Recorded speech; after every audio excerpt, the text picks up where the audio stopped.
اعتکاف اور لیلۃ القدر کے بارے میں یہ بہت ہی خوبصورت ویڈیو ہے، پلیز ضرور سن کے جائیے گا۔ صحیح حدیث اور صحیح بخاری میں ہے کہ اللہ کے رسول صلی اللہ علیہ وآلہ وسلم نے رمضان المبارک کے پہلے 10 عشرے میں اعتکاف کیا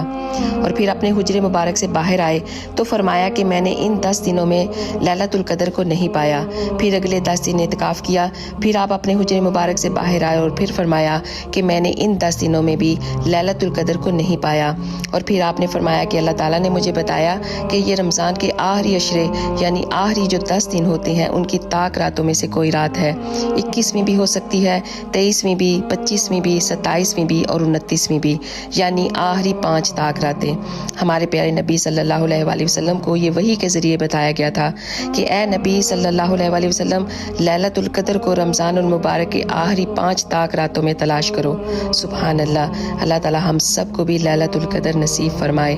آمین